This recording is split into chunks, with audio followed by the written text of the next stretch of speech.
नमस्कार, मैं हूं शम्स ताहिर खान और आप देख रहे हैं वारदात। क्या मनोज को जिंदा पकड़ा जा सकता था? क्या भीड़ भरे रेस्तरां में बिना गोली चलाए ऑपरेशन पूरा हो सकता था? इस सवाल का जवाब हम आपको देंगे नहीं बल्कि दिखाएंगे ताकि आप फैसला करें। मगर उससे पहले एक सवाल दिल्ली पुलिस से भी। सवाल ये कि आखिर मनोज पर गोली किसने चलाई थी? स्पेशल सेल के एफआईआर के हिसाब से गोली एसआई भूप सिंह ने चलाई थी, जबकि दिल्ली पुलिस की तरफ से ही जारी सीसीटीवी फुटेज के मुताबिक गोली इंस्पेक्टर धर्मेंद्र ने चलाई थी।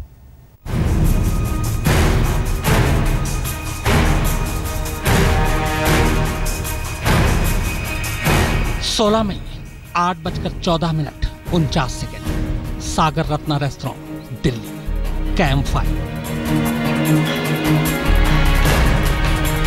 रेस्तरां के हॉल में बीच के टेबल पर कुल 7 लोग बैठे दिखाई देते हैं। एक तरफ 4 लोग, दूसरी तरफ 3।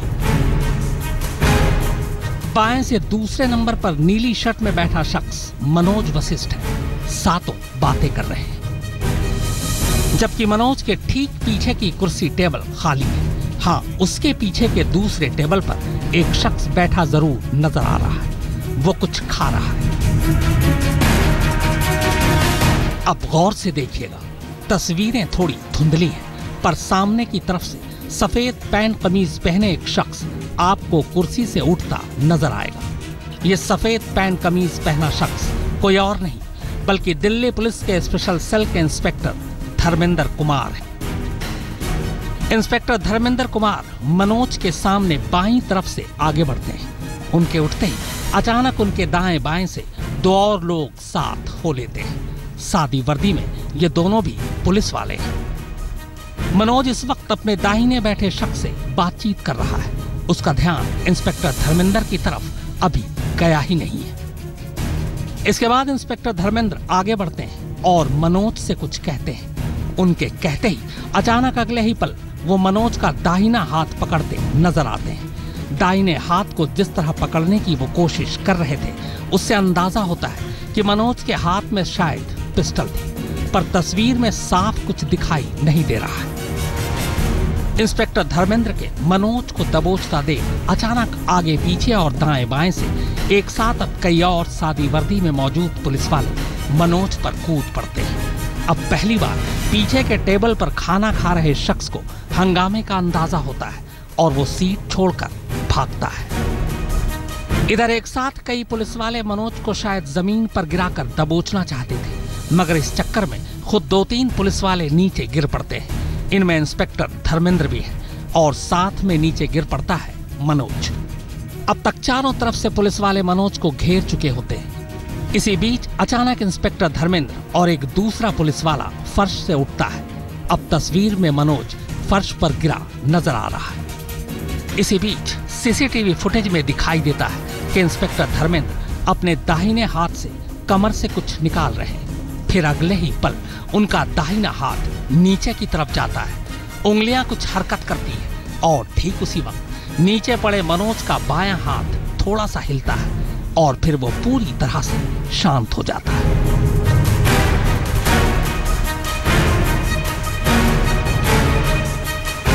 तो क्या इंस्पेक्टर धर्मेंद्र ने अभी अभी ये गोली चलाई? गौर से देखिए, जिस तरफ धर्मेंद्र गिरा पड़ा है वो उसके सिर का बायां हिस्सा है और गोली सिर के बाएं हिस्से में ही लगी है। अब सवाल यह है कि अगर गोली इंस्पेक्टर धर्मेंद्र ने ही मारी तो फिर एफआईआर में झूठ क्यों कहा कि गोली एसआई भूप सिंह ने चलाई थी?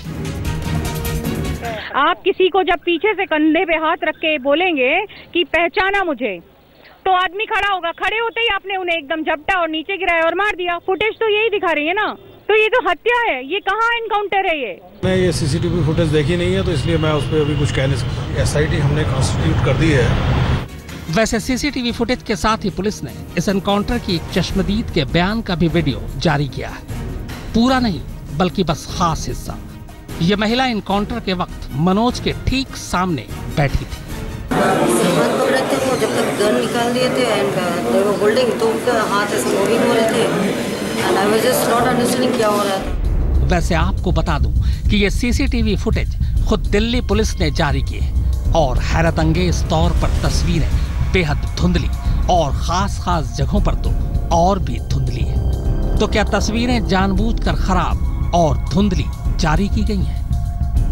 सीसीटीवी की तस्वीरों से इतना तो साफ है कि पुलिस मनोज को पकड़ने के मकसद से पहुंची थी, लेकिन गोली किसने पहले चलाई ये तस्वीरों में साफ नहीं दिख रहा है, जिसकी वजह से घर वाले अब भी पूरे मामले में सवाल खड़े कर रहे हैं। बहरहाल एसआईटी पूरे मामले की जांच करेगी और ये पता लगाएगी कि पुलिस की कहानी सही है या घर वालों का आरोप। कैमरामैन जैनेंद्र के साथ अनुज मिश्रा, दिल्ली आज तक। और अब पहले सवाल का जवाब। सवाल ये कि क्या मनोज को जिंदा पकड़ा जा सकता था? क्या 9 पुलिस वालों की मौजूदगी में भी मनोज रेस्तरां से भाग सकता था? तो इसका जवाब हमसे पहले तो खुद स्पेशल सेल ने ही दे रखा है। स्पेशल सेल ने एनकाउंटर के बाद जो एफआईआर लिखाई उसमें खुद ये कहा है कि रेस्तरां में जाने और बाहर निकलने का एक ही रास्ता, एक ही दरवाजा था।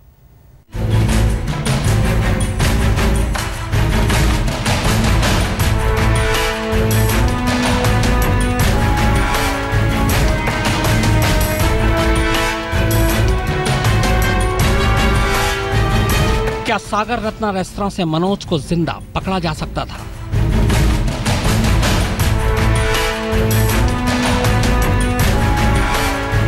क्या दिल्ली पुलिस की स्पेशल सेल बिना गोली मारे उसे पकड़ सकती थी?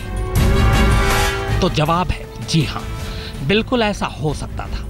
दिल्ली पुलिस मनोज वशिष्ठ को बड़ी आसानी से बिना गोली चलाए उसी रात गिरफ्तार कर सकती थी। अब आप कहेंगे कैसे?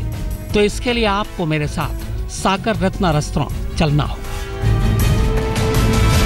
यही है दिल्ली के ओल्ड राजेंद्र नगर में मौजूद सागर रत्ना रेस्तरां। रेस्तरां बिल्डिंग की पहली मंजिल पर है और यह है रेस्तरां में दाखिल होने का दरवाजा, यानी मेन एंट्रेंस। आगे बढ़ूं उससे पहले एक जरूरी बात सुनते चलिए। पहली मंजिल पर इस रेस्तरां में जाने के लिए और फिर वहां से बाहर निकलने के लिए बस यही एक दरवाजा, यानी यही एक रास्ता है। इस रेस्तरां का कोई दूसरा एग्जिट पॉइंट है ही नहीं। और ये सिर्फ हम नहीं कह रहे, बल्कि ये तो इस एनकाउंटर की अगुवाई करने वाले स्पेशल सेल के इंस्पेक्टर धर्मेंद्र कुमार खुद कह रहे हैं। ये देखिए, ये इंस्पेक्टर धर्मेंद्र कुमार की तरफ से इसी एनकाउंटर को लेकर लिखाई गई एफआईआर की कॉपी है। इस एफआईआर में इंस्पेक्टर धर्मेंद्र कुमार खुद कहते हैं कि ऑपरेशन से पहले उन्होंने ग्राउंड फ्लोर के गार्ड से पूछताछ की थी कि सागर रत्ना रेस्तरां की एंट्री और एग्जिट कितनी है, जिस पर गार्ड ने कहा था कि रेस्तरां में आने जाने दोनों के लिए बस एक ही दरवाजा है और वो ये है। चलिए अब रेस्तरां के अंदर चलते हैं। ये रेस्तरां के अंदर की तस्वीर है। एनकाउंटर के बाद रेस्तरां आम लोगों के लिए बंद है, इसीलिए इस वक्त सारी कुर्सियां और टेबल आपको खाली दिखाई दे रही। लेकिन शनिवार रात 8 बजे के करीब रेस्तरां पूरी तरह से भरा हुआ था। तमाम टेबल पर लोग बैठे खाना खा रहे थे। अंदाजे के मुताबिक तब करीब 50 लोग इसी हॉल में बैठे हुए थे। और खुद स्पेशल सेल की एफआईआर के मुताबिक उन्हीं तमाम लोगों के साथ रेस्तरां के हॉल के बिल्कुल बीचों बीच के टेबल पर बैठा था मनोज वशिष्ठ अपने 4 साथियों के साथ, जिनमें 3 महिलाएं थीं। अब जरा अंदाजा लगाइए कि रेस्तरां के अंदर 50 से ज्यादा लोग बैठे खाना खा रहे हैं, शिकार बीचों बीच बैठा हो और ठीक उसी वक्त गोलियां चलने लगे तो रेस्तरां में क्या होता। इंस्पेक्टर धर्मेंद्र कुमार के मुताबिक इस ऑपरेशन में उन्हें मिलाकर कुल 9 जवान थे और जब उन्हें पता चला कि अंदर जाने और बाहर निकलने का एक ही दरवाजा है तो बाकी 8 को मेन गेट पर ही छोड़कर पहले खुद अकेले अंदर गए। अंदर जब वो मनोज को पहचान गए तब उन्होंने बाहर खड़े एसआई भूप सिंह को फोन कर टीम के साथ अंदर आने को कहा। इसके बाद वो मनोज की टेबल पर पहुंचे और पीछे से कंधा पकड़कर उसे अपने बारे में बताया, जिसके बाद मनोज ने पिस्टल निकाल ली, गोली चलाई और जवाब में एसआई भूप सिंह ने सीधे उसके सिर के बाएं हिस्से के नीचे कान के पास गोली मार दी, जिससे वो उसी वक्त गिर पड़ा और मौके पर ही उसने दम तोड़ दिया। अब सवाल यह है कि जब रेस्तरां में आने जाने का दरवाजा एक ही था, निकल भागने का कोई दूसरा रास्ता नहीं और दरवाजे पर स्पेशल सेल के 8 जवान असलहों से लैस खड़े थे, तो फिर मनोज को रेस्तरां के अंदर घुसकर पकड़ने और उसे गोली चलाने की मोहलत देने की जरूरत ही क्या थी। यह काम बड़े आराम से उसके रेस्तरां के बाहर आते भी हो सकता था। मनोज आसानी से जिंदा पकड़ा जा सकता था। जो हमने SIT बनाई है, ऑब्जेक्टिव जो हमारा SIT बनाने का है कि हम इस केस की प्रोफेशनल बहुत अच्छी इन्वेस्टिगेशन स्पीड के साथ करें।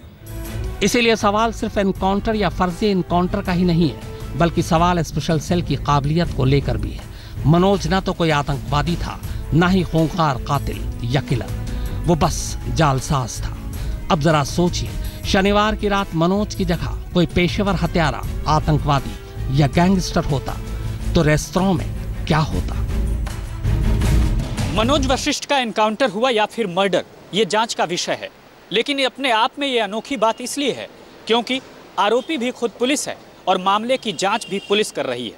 यानी अब पुलिस वाले खुद पुलिस की ही जांच करेंगे। क्या कभी इस पूरे मसले का सच बाहर आ पाएगा? सवाल कई हैं।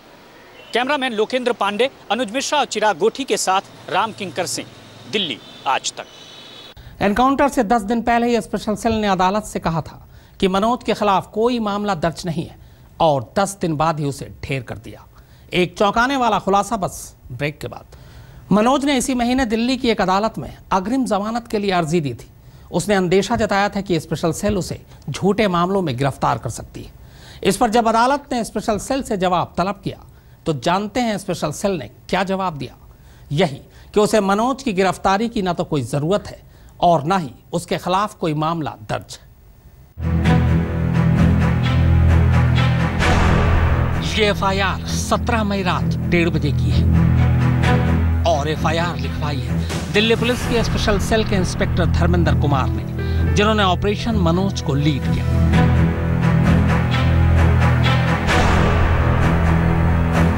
जरा FIR की शुरुआती लाइनों पर नजर दौड़ाइए। स्पेशल सेल ने लिखवाया है कि मनोज एक हार्डकोर चीटर था और चीटिंग और धोखाधड़ी के कई मामलों में दिल्ली, NCR, हरियाणा, चंडीगढ़ और कई दूसरे राज्यों में वांटेड था।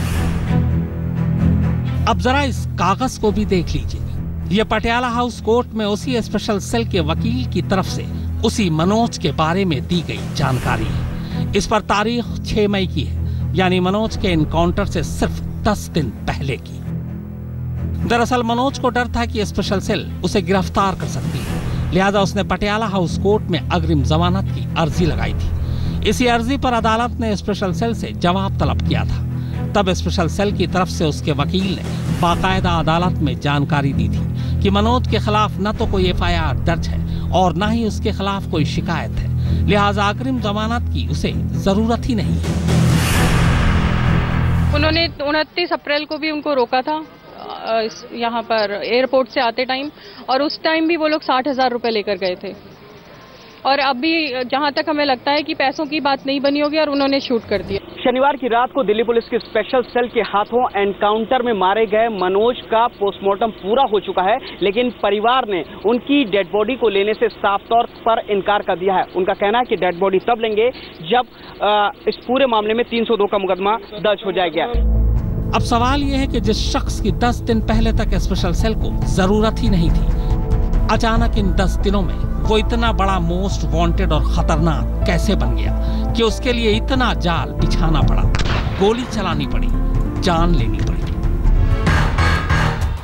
तो सेल को लेकर सवाल फिर वही पुराने उठ रहे हैं। सेल के पुराने दागदार दामन को देखते हुए यही कहा जा रहा है कि मामला मनोज की गिरफ्तारी का था ही नहीं, मामला लेन देन का और पुराने हिसाब किताब का था। और इसी लेन देन और हिसाब किताब के चक्कर में झगड़ा हुआ और फिर गोली चली। राम किंकर सिंह के साथ पुनीत शर्मा, दिल्ली आज तक। वीडियो सामने आ चुका है। मेरा निवेदन है आप पोलिंग करवाएं कि ये एनकाउंटर है या मर्डर है। मैंने अभी फुटेज देखी नहीं है तो इसलिए मैं उस पर कोई कमेंट नहीं कर सकता। Justice delayed, justice denied. मेरे साथ जस्टिस में डिले नहीं होनी चाहिए। मुझे न्याय मिलना चाहिए। जब एक कांस्टेबल को एक महिला पर ईंट मारने के उसमें बर्खास्त किया जा सकता है, तो मेरे पति की तो हत्या की गई है, निर्मम हत्या की गई है। मैं किसी भी जो लांछन है उसकी बारे में नहीं बोलना चाहूँगा। अगर कोई आरोप लगाया जा रहा है उसके बारे में मैं बिल्कुल नहीं कहना चाहूँगा। मैं सिर्फ इतना बताना चाहूँगा, SIT हमने फॉर्म कर दी है SIT का मैंडेट इज वेरी क्लियर कि investigation should be conducted on merit with top speed. जब तक मेरी जो कंप्लेंट है उसको FIR में कन्वर्ट नहीं किया जाता चिराग जी, और दोषियों को सजा नहीं मिलती, उन्हें सस्पेंड नहीं किया जाता और 302 का मुकदमा उन पे कायम नहीं होता, मैं मेरे पति का अंतिम संस्कार नहीं करूंगी। Whatever we do, it is going to be scrutinized by the concerned court. It is also going to be scrutinized by the National Human Rights Commission. साफ नजर आ रहा है कि ये बर्बरतापूर्ण हत्या है। उसमें एनकाउंटर कहाँ है? काउंटर ही नहीं है, फिर एनकाउंटर कहाँ है? कोई उठा और उठते ही दबा दिया और मार दिया गोली, तो ये कहाँ एनकाउंटर हुआ? ये तो मर्डर है। तो वारदात में फिलहाल इतना ही, मगर आज तक पर खबरों का सिलसिला लगातार जारी है।